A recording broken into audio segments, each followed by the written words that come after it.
1 minute ago, an explosive situation developed between the United States and Canada that could change the course of international relations. Former President Donald Trump, in a shocking move, threatened to send military forces into Canada. And in an unprecedented response, Canada's Foreign Minister Carney completely caught the White House off guard, leaving them in disarray. This is a story you don't want to miss. Just moments ago, a dangerous and unexpected development unfolded as former President Donald Trump, in a startling statement, threatened to deploy military force against Canada.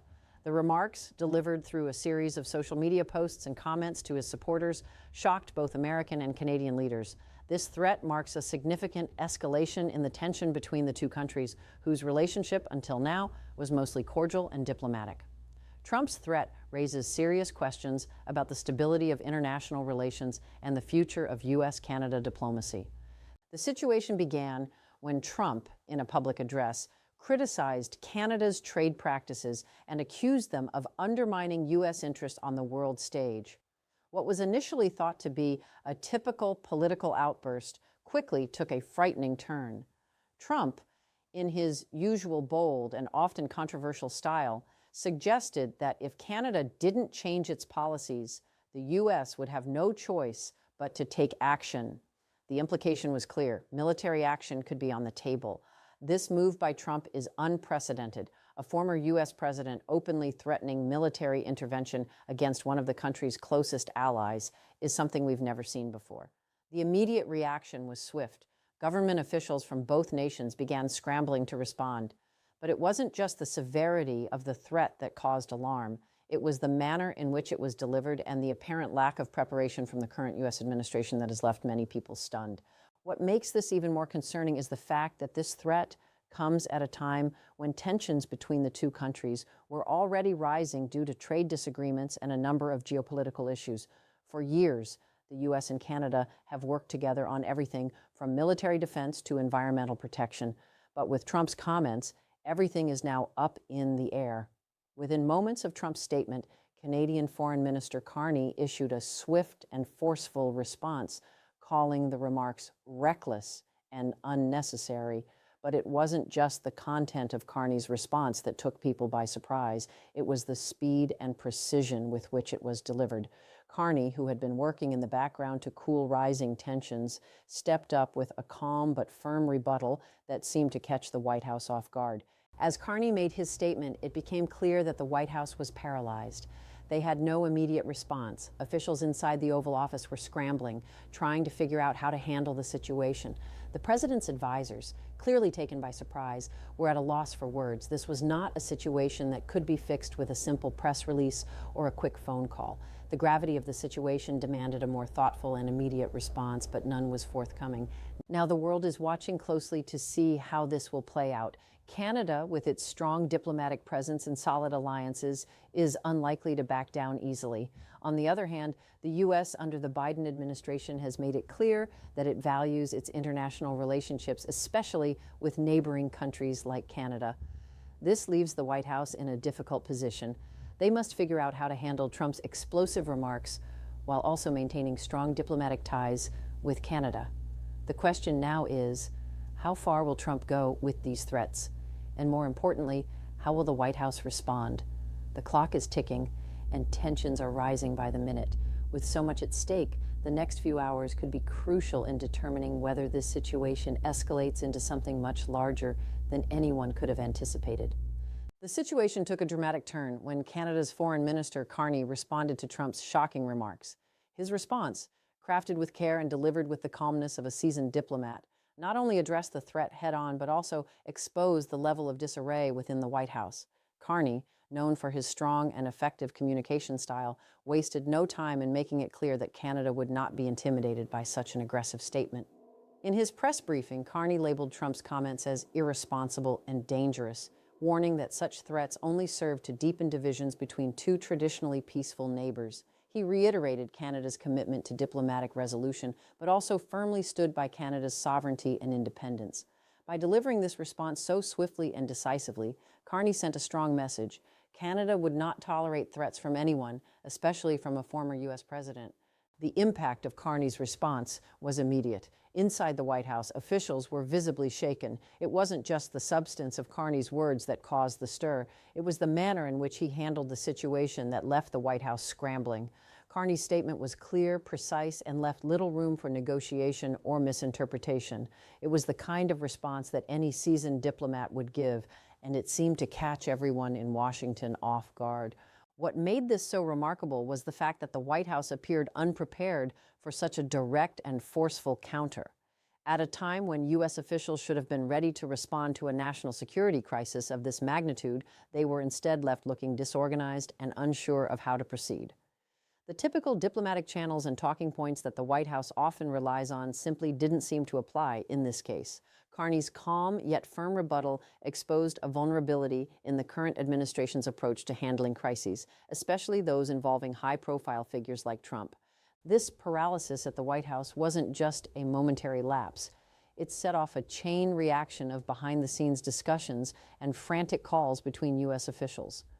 Senior aides to President Biden scrambled to figure out a strategy to regain control of the narrative. They knew that any delay or misstep could make the U.S. look weak on the global stage, further eroding its standing as a world leader. This wasn't just about reacting to Trump's words. It was about managing a diplomatic crisis that threatened to escalate quickly. Moreover, Carney's response revealed deeper tensions within the U.S. government. There were already underlying fractures between the White House and the former president's supporters, and this situation only highlighted how challenging it would be to navigate these rifts. Trump's influence, although not officially part of the government, still looms large in political conversations and decisions. His ability to make waves with a single statement means that the White House, no matter how much they try to distance themselves from him, is still forced to respond to his provocations. This moment of paralysis, however, wasn't just a political misstep. It was also a public relations nightmare. The U.S. media, always eager to cover drama within the White House, immediately began reporting on the chaos inside the Oval Office. Stories began to surface about how the White House staff was caught off guard and had to scramble to prepare a response. The pressure on President Biden's administration mounted as the situation evolved from a simple diplomatic crisis to a full-blown political one. In Washington, the idea that the White House might be unable to control its own narrative sent shockwaves through both political parties. Many lawmakers, both Republican and Democrat, started calling for a more coherent and unified approach to foreign policy. Trump's words had created a diplomatic mess, but the failure to manage the fallout effectively was making the U.S. government look weak and divided. At this point, the situation had escalated beyond just words. The White House was in full damage control mode, working to reassure both the American public and the international community that the U.S. was still a reliable ally and that Trump's comments did not reflect the current administration's stance. The problem, however, was that the longer they delayed a solid response, the more the story grew. Carney's calm and measured response had already set the tone for how this crisis would unfold, and the U.S. was being forced to play catch-up. As the hours passed, more details began to emerge about the behind-the-scenes meetings at the White House. President Biden and his team were reportedly considering a range of options for how to handle the situation, from diplomatic efforts to potential talks with Canada's leaders. But with the clock ticking and tensions rising, every minute counted. The White House was facing a major test of its foreign policy leadership, and all eyes were on them to see how they would navigate the crisis. With Carney's response still resonating around the world, the ball was now firmly in the White House's court. Would they step up and deliver a measured, strong response to Trump's threats? Or would the paralysis continue with the U.S. left in a position of diplomatic weakness? The coming hours were critical, and the stakes had never been higher. As the situation between the U.S. and Canada continues to develop, the world is watching closely, not just to see how the White House responds, but to understand the broader geopolitical implications of this unprecedented crisis. This is about more than just two countries quarreling. This is a moment that could reshape the dynamics of international relations. With Trump's threat hanging in the air, many are asking, what does this mean for the future of diplomacy, trade, and security between the U.S. and its closest allies? First and foremost, the U.S.-Canada relationship has been one of the most stable and enduring partnerships in modern history. The two countries share the longest undefended border in the world and have worked closely on everything from trade and military defense to environmental issues. This long-standing alliance has been a cornerstone of North American cooperation. But now, with Trump's comments, that stability is suddenly in question. The threat of military action, especially when made by a former U.S. president, is something that cannot be ignored, even if it is deemed hyperbolic or unlikely to be acted upon. For Canada, the response to Trump's remarks has been swift, but it also highlights the precarious position in which the country now finds itself. Carney's firm stance against Trump's rhetoric was not only a defense of Canadian sovereignty, but also a message to other world leaders. Canada will not tolerate such threats, regardless of where they come from. This sends a clear signal to the global community that Canada, despite being a peaceful and diplomatic nation, will not back down in the face of aggression. The geopolitical ramifications of this crisis are enormous. If the White House does not quickly regain control of the situation, the U.S. could find itself isolated diplomatically, with its allies questioning its ability to be a reliable partner. The U.S. has long prided itself on being a leader of the free world, a champion of democracy, and a steadfast ally to many nations. But if a former president can make such a provocative statement without immediate backlash from the current administration, the credibility of the U.S. could be severely damaged. In the short term, we are likely to see an increased focus on U.S.-Canada relations as both governments try to navigate this rocky moment. Leaders on both sides of the border will be working behind the scenes to de-escalate tensions and avoid a breakdown in diplomatic ties. However, the longer this crisis lingers, the more other nations may start to question whether the U.S. can continue to be a stabilizing force on the global stage. Already, countries in Europe and Asia are weighing in on the situation. Many European leaders who have closely watched the Trump administration's foreign policy moves in the past are now taking a cautious approach.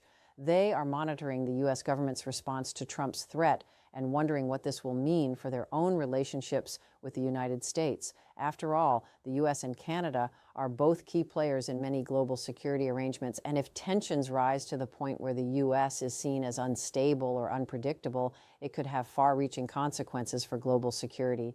In Asia, countries like China and Japan are closely watching this crisis unfold. The geopolitical landscape in the Pacific is already complicated, with trade wars, territorial disputes, and military posturing between major powers. If the U.S. were to become entangled in a diplomatic conflict with Canada, a close trading partner, it could send a dangerous signal to these other nations, potentially creating an opening for adversaries to exploit. Additionally, international trade could be heavily impacted. The U.S. and Canada have one of the largest trade partnerships in the world, with billions of dollars flowing across their shared border every day. If tensions continue to escalate, tariffs, border restrictions, and trade barriers could be put in place, hurting both economies. In a world still recovering from the economic damage caused by the COVID-19 pandemic, this kind of disruption could have lasting consequences for global markets. On the military front, the situation is also concerning. The U.S. and Canada have long shared military defense commitments, particularly under the North American Aerospace Defense Command, NORAD, a joint military partnership that helps to protect both nations from external threats. If Trump's rhetoric is taken seriously by military leaders, or if there are any missteps, it could jeopardize this critical defense collaboration, potentially leaving North America more vulnerable to external threats. The global reaction to Trump's comments has been swift and varied. In many corners of the world, there is a sense of disbelief that such a threat could be made by a former U.S. president. While some of Trump's more hardline supporters may see this as a bold statement of strength, many international leaders view it as a reckless gamble with the stability of the continent. Countries with a strong interest in maintaining peaceful relations with the U.S. and Canada, especially those in the European Union, are growing increasingly concerned about the potential long-term effects of such a destabilizing statement. From the perspective of the American people, this crisis also poses a unique challenge. In recent years, political polarization in the U.S. has reached new heights. While Trump continues to have a loyal base of supporters, the broader public is deeply divided over his actions and rhetoric. Many Americans, particularly those who favor a more diplomatic and measured foreign policy, are alarmed by his threats. This puts President Biden in a difficult position, as he must balance the expectations of his own political base with the need to maintain strong relations with Canada and the international community. As the hours tick by, the White House finds itself in a delicate balancing act. President Biden must move quickly, not only to reassure Canada, but to prevent the situation from escalating further. A failure to manage this crisis could have profound consequences for U.S. diplomacy, its relationships with allies, and its position on the world stage. For now, the global community is on edge, watching as events unfold. Will the White House regain control, and can they defuse this situation before it spirals out of control? Only time will tell, but the stakes could not be higher. As the dust settles from the initial shockwave of Donald Trump's explosive threat against Canada, the real work begins. How will both the U.S. and Canada move forward in the aftermath of this unprecedented diplomatic crisis? The next steps for both governments will be crucial, not only for their bilateral relationship, but also for the future of global diplomacy. The coming days and weeks will determine whether this moment of tension becomes a temporary blip or a long-lasting rift between two nations that have long shared one of the closest and most productive alliances in the world. For the U.S. White House, the priority now is damage control. The Biden administration must not only respond to Trump's inflammatory comments, but also ensure that such a breakdown in diplomatic relations does not escalate into something more dangerous. The first challenge is addressing the immediate fallout. The White House must publicly reassure both the American people and the international community that the U.S. remains committed to its long-standing relationship with Canada and that Trump's remarks were an anomaly, not a reflection of official U.S. policy. In order to regain credibility, the Biden administration may need to take several steps. First, it will be essential for President Biden to personally address the situation. A clear, strong statement from the president would signal to both the American public and the world that the U.S. is committed to diplomacy and values its close ties with Canada. Biden's tone will be critical here. He must project calm, strength, and unity. He must also make it clear that the U.S. government is firmly in control and that such reckless behavior from a former president will not define the country's foreign policy. But beyond the immediate messaging, the White House will also have to consider longer-term steps. They may need to engage in a series of diplomatic talks with Canada to reaffirm the strength of their partnership. High-level meetings between U.S. and Canadian officials could go a long way toward healing any damage done by the crisis. These talks will likely focus on a range of issues, from trade agreements to military cooperation to environmental concerns. The key here will be to show that the U.S. is still committed to the values of mutual respect, cooperation, and trust that have guided the relationship for decades. For Canada, the road ahead is also a delicate one. Carney's strong response to Trump's remarks was the right move in the heat of the moment. But now the Canadian government must determine how to proceed without escalating the situation further. Canada, despite its strong stand on sovereignty, will need to carefully navigate the diplomatic waters to ensure that the relationship with the U.S. remains intact. The Canadian government will likely continue to push for a clear, unambiguous statement from the U.S. to reaffirm that Trump's comments were not in any way reflective of official policy. Furthermore, Canada will have to maintain its own political unity in the face of this crisis. While Carney's handling of the situation was masterful, there are likely political factions within Canada that view the relationship with the U.S. through different lenses. Some may push for a harder line against the U.S., while others may favor maintaining strong ties. The Trudeau administration will need to find a way to balance these internal pressures while ensuring that Canada's global standing remains strong. In terms of broader international relations, this crisis could also have ripple effects. Countries around the world will be watching closely to see how the U.S. responds. Will the White House demonstrate effective leadership, or will this crisis expose deeper vulnerabilities in the U.S. government's ability to navigate international challenges? How the situation is resolved could set a precedent for future diplomatic crises. If the U.S. is seen as unable to manage a simple dispute with a close ally, it could undermine its reputation as a global leader. Moreover, the response to Trump's comments could affect upcoming elections and domestic politics in both countries. In the U.S., this crisis could become a focal point for political debates, with some using it as an opportunity to question President Biden's leadership. For Trump, his words may have energized his base, but they could also alienate moderates and those within the Republican Party who are trying to distance themselves from his more extreme rhetoric. If the White House is able to defuse the situation quickly and show strength, it could boost Biden's credibility as a steady and reliable leader. For Canada, the political dynamics are equally complicated. With its federal elections on the horizon, Prime Minister Justin Trudeau and his government will be under the microscope. How they handle the fallout from this crisis could play a role in shaping public opinion.